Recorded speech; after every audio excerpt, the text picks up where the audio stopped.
Hello, my name is Alan Edward Hill. I have class with Professor Allen.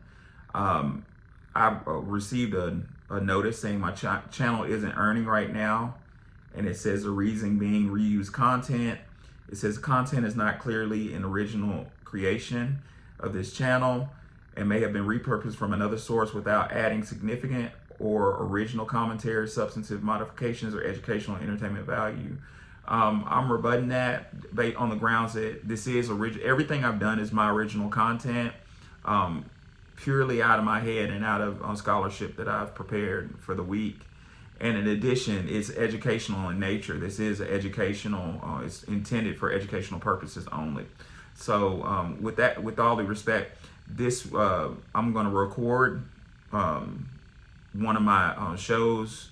The show is called What is Legacy Laundering?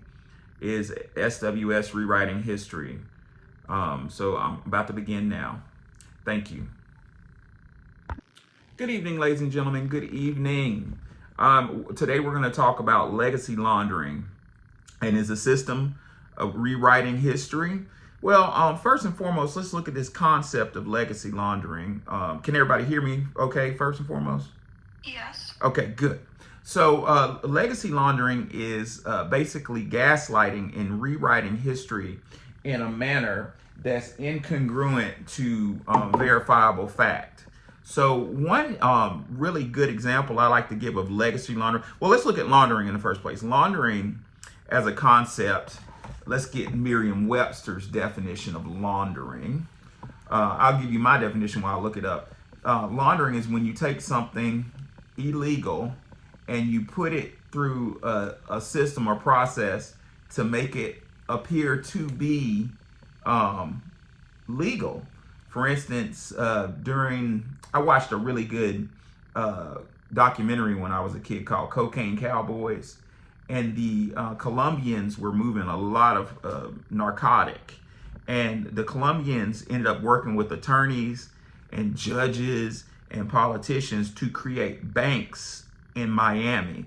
And these banks would take the money and make it look like a restaurant or a nightclub to make the money look like, you know, a couple $1 million a week was earned at a nightclub, which, you know, you need politicians on board to turn their head to that type of money. Nightclubs, to my understanding, even the best nightclubs don't move that kind of money, especially back then.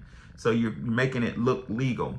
According to Merriam-Webster's, it says laundering means to wash something, such as clothing in water, or to make ready for use by washing and ironing. Well, that's very interesting because what you're doing with laundering is you're washing something dirty and making it clean. And that's what we're going to talk about today with respect to white supremacy. The true history of white supremacy is very dirty, and it's made to look clean. In the concept of money, according to FINCEN.gov, it says money laundering involves disguising financial assets so they can be used without the detection of illegal activity. Well, we're talking about legacy, the legacy of white historical figures.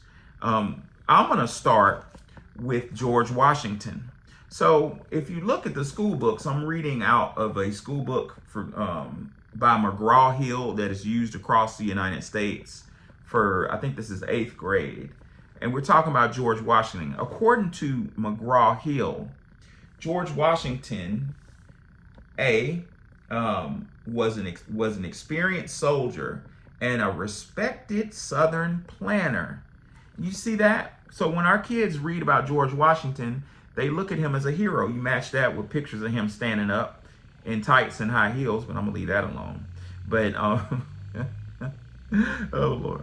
But you say he was a respected planner and a experienced soldier. A reasonable person would get the impression that George Washington was brave and just a humble, normal man out there working in the garden, right? Well, his legacy was